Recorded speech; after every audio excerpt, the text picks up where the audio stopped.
Good morning, guys. My name is Crystal and welcome to my YouTube channel. I'm here in Rochester, Kent, and I'm in my flat, and I've got up early on a Sunday because I went to bed early last night. I wasn't very well. I just felt sick. I had a migraine. I think it was through something I ate the previous day, because I'd had a stomach ache since I got up yesterday morning. It seems to have worn off, and let's hope today is better than yesterday. So, Alexa, good morning. Good morning. On this day in 1807, the streets of London were illuminated by gas street lamps for the first time. The history books are less clear on when dogs started using said street lamps to do their business. Alexa, what's the time, please? The time is 8 a.m.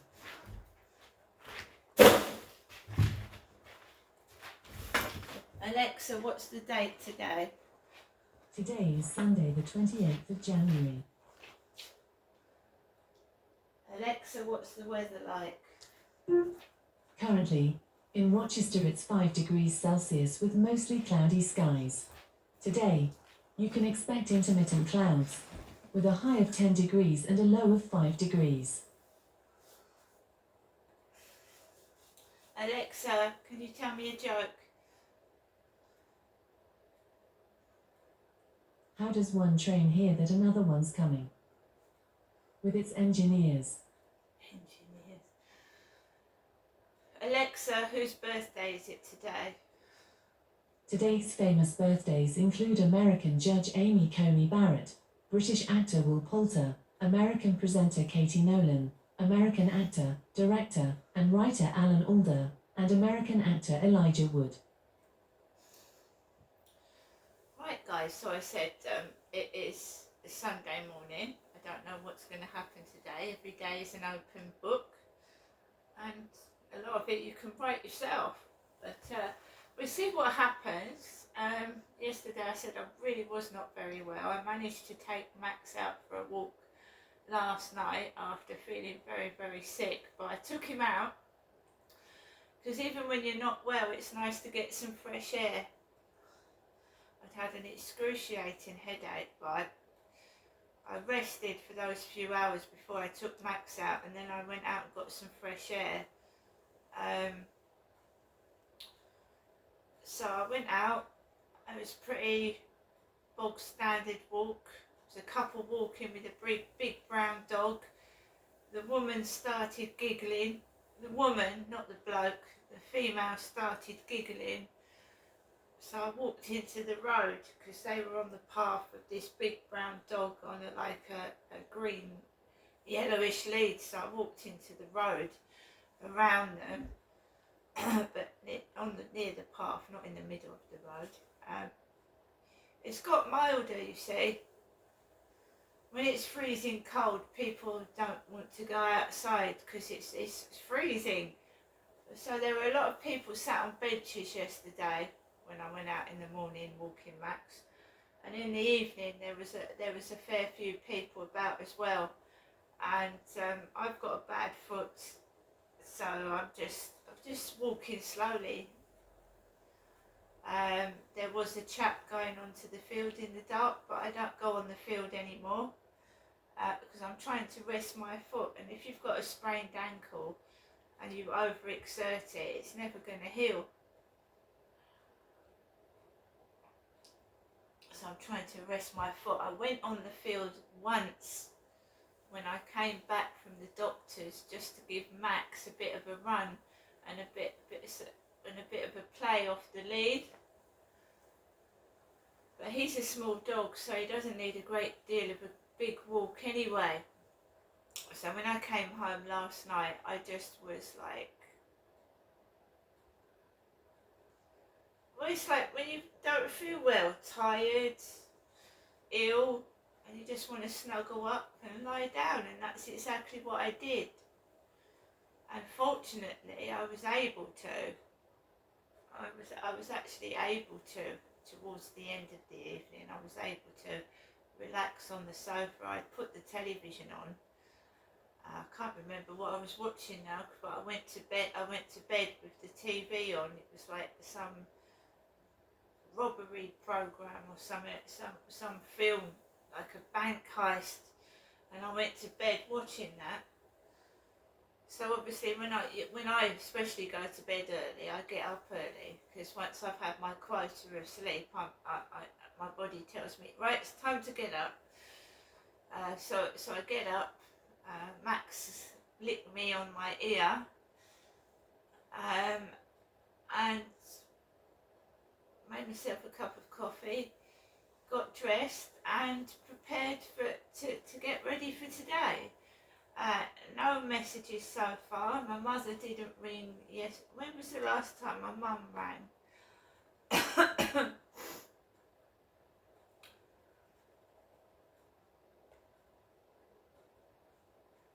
So 11:34 was the last phone call I had from my mum yesterday. I keep an eye on my mum, because I've just got a feeling something dodgy's going on. Dodgy.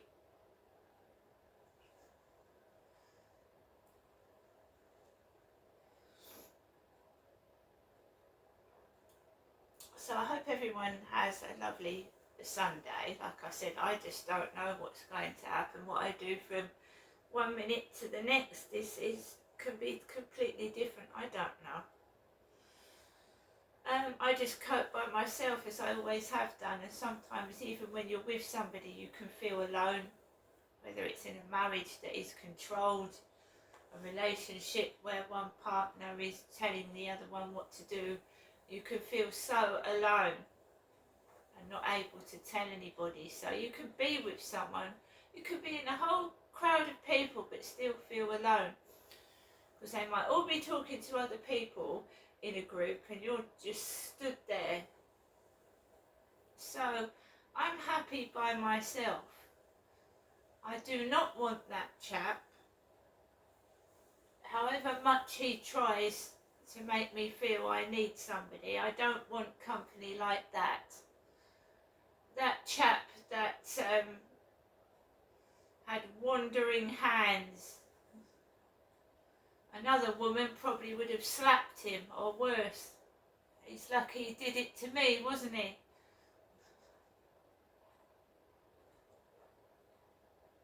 That's why men do it to me, because I'm soft. Another woman wouldn't have put up with it in the first place.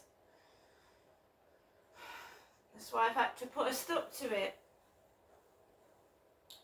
And you find the real from the fake, you know, because all the fake ones just want to use you for sex. A real bloke that really cares about you comes back. He doesn't just do what he wants to do and go, he comes back. So they were all fake, all of them. They weren't fake, they were fake boyfriends. They weren't even boyfriends, were they? They were just using. Don't want it anymore. So I haven't got any messages, because all these guys on these dating sites, it wants to do is just sleep around with lots of women. You're just one of a notch on their belt, and I don't want that. So I'm happy by myself. So yesterday I was unwell. I don't know whether it was food poisoning, I didn't eat something bad, or it was just general feeling sick. I don't know, but I feel a bit better this morning. Even at this time on a Sunday morning, there's people about, there's cars going up and down the road and whatnot. It's like one of those virtual reality TV shows, you know, reality shows where you're watched like 24/7. They're watching what you're doing 24/7.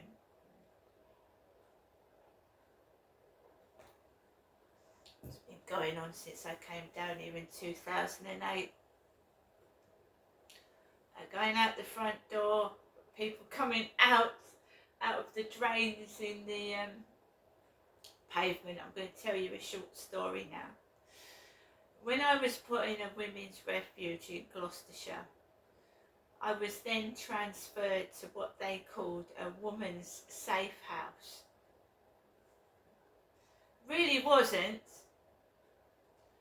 And I'd given birth to my fourth child, and he was about 6 months old, and I was living in these women's safe houses accommodation run by some charity, and these places were terrible.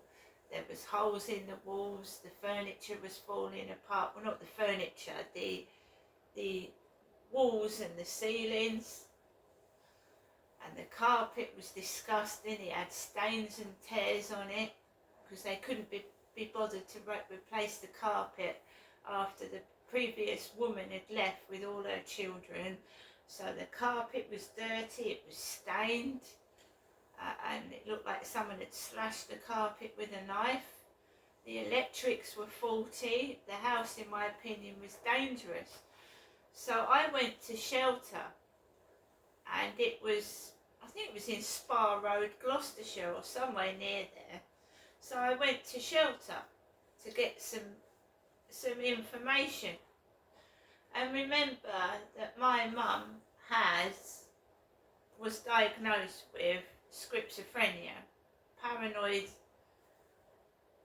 delusions, and my ex-husband had shortened my name Genestra to Jenny. And by the way, I was escaping a man in London who was being very aggressive towards me, and his son was a lunatic. So when I was made homeless in 2006 or 5 or 6, I was advised to go to Herbert Warehouse, the docks in Gloucestershire, to find accommodation. So they put me in a women's refuge in Weston Road, and when they transferred me from the refuge to this house in Stanley Road, Gloucester, Stanley Road, and the house was all crooked. It was all had things wrong with it. It wasn't right. There was nothing right with that house. Everything was wrong with it.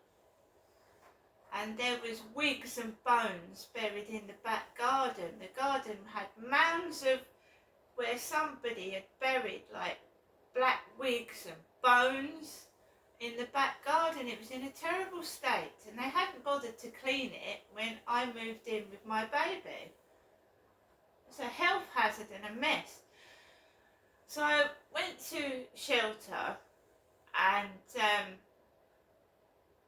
had a word with them, and while I was in the waiting room with my small toddler, there was a man yelling and banging and making terrific noises. It sounded like he was a right nutter, and the women were going, "Oh, that guy's nuts." So it frightened me just waiting in a waiting room to be seen by a shelter homelessness worker, because I was classed as homeless. That was temporary accommodation that I was living, and it was substandard. And when I called environmental health out, because I called environmental health out in Gloucestershire, it wasn't safe for my baby to live in. It was mouldy, it was stinky, there was dangerous nails sticking out of places. The electrics, that every time you put a light bulb in, it exploded. And they tried to blame that on my kettle. And it wasn't my kettle, because I took the kettle out and it was still doing it. And they would send electricians out at 11 o'clock at night. No word of a lie. When I was trying to put my baby to sleep, they'd bang on the door at 11 o'clock at night. I was left without heating for 2 weeks before they actually gave me some replacement heaters, dangerous stand-up ones. And we go through about what happened in that house as well. Because one of the workers looked like Prince William and Justin, they looked like doubles of Justin Timberlake and Prince William. They did. So anyway, I got seen at shelter. There really wasn't anything they could do. They wrote to the landlord, who I said was a charity, and they blamed it on me. They got they photocopied some crap off the internet, which wasn't real paperwork. There was Jenny all over it. Jenny this, Jenny that, Jenny, Jenny, Jenny. My name wasn't Jenny. They confused me with my mother. They diagnosed me with some made up mental health illness that I don't even know if it exists. I believe all the social workers, all these people that came out were bogus, because when I tried to get my child out of care, I tried to trace this guy called Toby Moat. I tried to trace the doctor that had given me pills that were meant for a psychotic illness. I tried to trace them, and nobody could find them. Oh, I don't know where he is. Oh, that one's retired. Oh no, I can't help you. Every time I tried to trace these people that had given me high strength mental health illness drugs, they wouldn't let me know where these guys were so that I could make a complaint or investigate into it. Because I told one of them that my father had sexually abused me. And I remember going into a car that smelt of drugs, because I believe the guy that I went to live with in London for a couple of months was on drugs. The back of this car that they drove me to, a mental health place, it stank of drugs in the back. It smelt of drugs. I'll never forget it. And they drove me to this Toby Moat guy, this guy called Toby Moat. And there was a dog in the hallway. Now, who keeps dogs in an NHS practice? Who keeps a hairy dog in an NHS practice? So I walked in and he went, "Don't mind Scooby-Doo," he said. "Don't mind Scooby-Doo." So it's all been bullshit to cover up what happened, you say.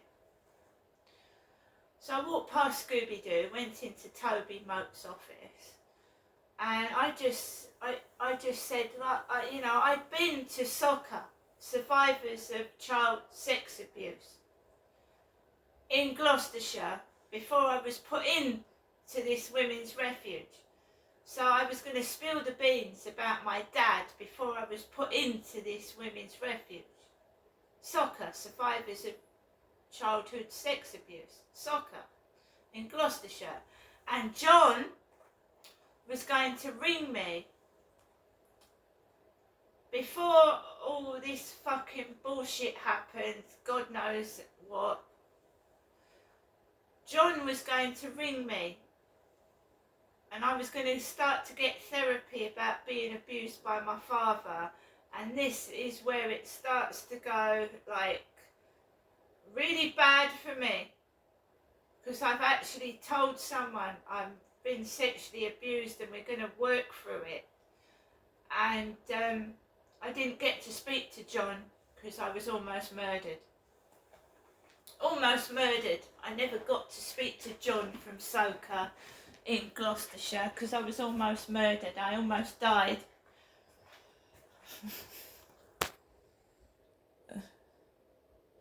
Because obviously they were trying up there to cover up what my dad had done to me, his daughter, and I wasn't his wife. And all these places were calling me Jenny and my name is not Jenny. They were giving me pills for a mental health illness that I did not have in the first place.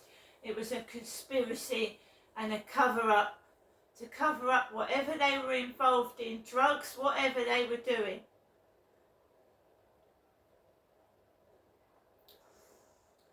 And I've now found out that the man that I stayed with in London, his son is a sex abuser. His son is a sex abuser. And the police said that it was okay for me to stay with that man and his son when I tried to get back home to Gloucestershire to see my kids. The police said that man, there was nothing wrong with him, and his child is a sex abuser. And when I went up there, his child, excuse me, was 14, so he would be in his 40s now.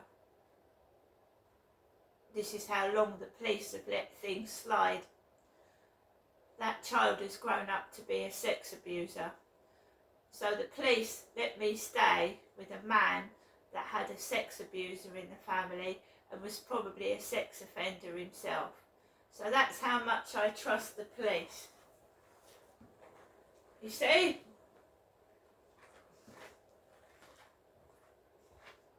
I was innocent. I cared and loved my children. I was forced to come away from my children, and they all left my children in danger. All of them. See you later.